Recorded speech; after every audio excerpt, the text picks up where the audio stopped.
concern is learning to be human. But human here and now.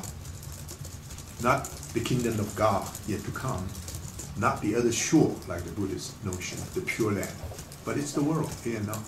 From the Buddhist point of view, it's the red dust. From the Christian point of view, it's the secular, it's profane world. It's not rather than the city of God. So in this particular connection, all the concrete conditions that shape the human being become relevant. Let me ask you, what are those features that become part of you that you cannot get rid of, no matter what? Give me an answer. There are 3 of them. There are 6 of them. I hope you'll be able to identify at least 4. What are some of the features that define who we are as a concrete person that we cannot get rid of, no matter how hard we try? Any? Well, silence is not an answer. Our minds. Pardon me? Our minds. Wow, good. But we can get rid of our minds if we fall asleep. Right? There must be something any person, any concrete person, that you cannot get rid of. Your lineage? Pardon me? Your lineage? Ah, good. Your lineage is related to what? To your blood relationship. That is related to what?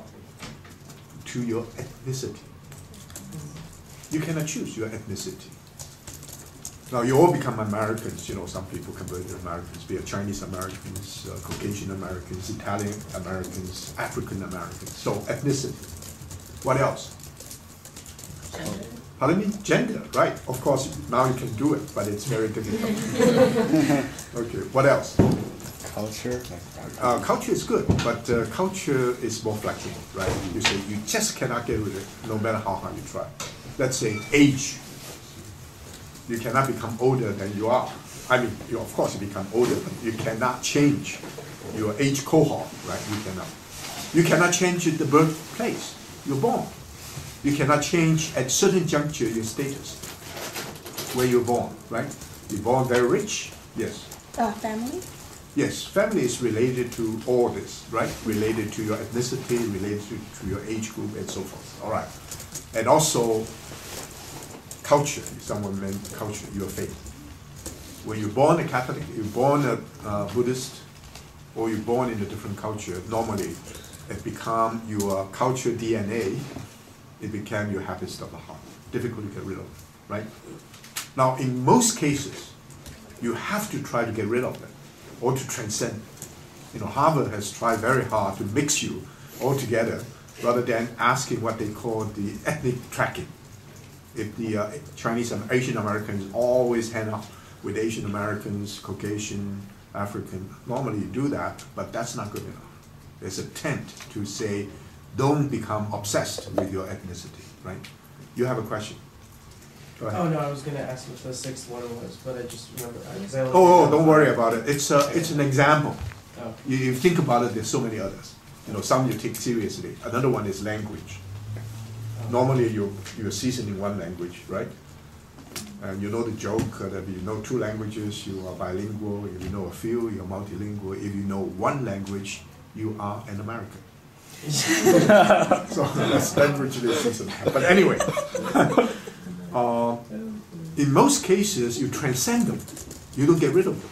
The Confucian choice, please keep this in mind. It's absolutely critical. Is to consider these not only constitutive, integral part of yourself, and also they are rich resources for you to transform yourself. To get rid of it is to say, well, it's part of me, but it's not good for my self-realization. It's not good for my relationship to other, this whole notion of gender blind, or age blind, or ethnic blind. These are all important values. I'm not criticizing them. But the Confucian position is, don't worry. All these things are resources for you to transform yourself. I'm Italian American. I don't want to get rid of my Italian side because sometimes I got stereotyped as an Italian. Don't worry about it. I transform it. You transcend it by transforming it. I'm a woman. Of course, sometimes I want to do things that men can do, but there's no need for you to worry about you being woman, not being man, because your womanhood eventually will help you to become who you are, in the ultimate sense, right? So the distinction is who you are and what you can transform into, or what you become, you consider ought to be, are intertwined. Sometimes, this notion is very important. All the spiritual traditions, Buddhism, Christianity, Judaism is a little bit different, Islam and so forth, always want you to go beyond who you are in terms of your, what I call them, primordial ties. In the Confucian tradition, no, you have to cultivate them, transform them, and they are resources. Now, they are, of course, constraints, right? If you're a man, then you're not a woman. If you're Chinese, then you're not Japanese. If you're seasoned in Italian, you may not be able to speak French.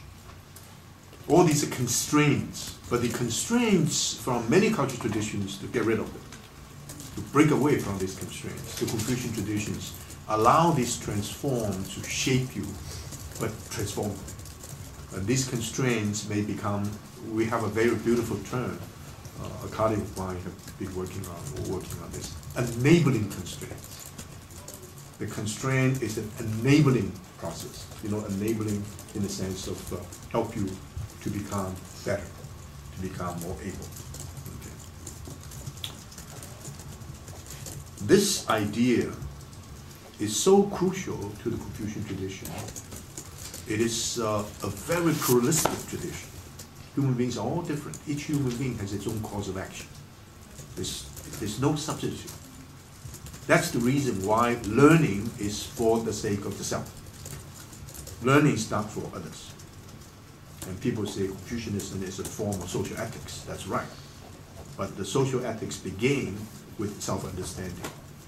If you do not know yourself, if you do not cultivate yourself, even you want to serve your parents, you want to serve society, that's inauthentic, because you cannot sustain with authentic commitment to that kind of service. You first need to understand yourself. You first need to acquire some kind of self-knowledge. And that acquisition of self-knowledge is intrinsic. It's not for any purpose. If you cultivate yourself as a means to an end, that's not good enough. You do it to cultivate your character. Now, your character is not reducible to your ability to earn, your ability to learn empirically. In other words, we want to acquire knowledge. Right now, knowledge is so easy to get. But normally, we confuse information with data, data with knowledge, and knowledge with wisdom.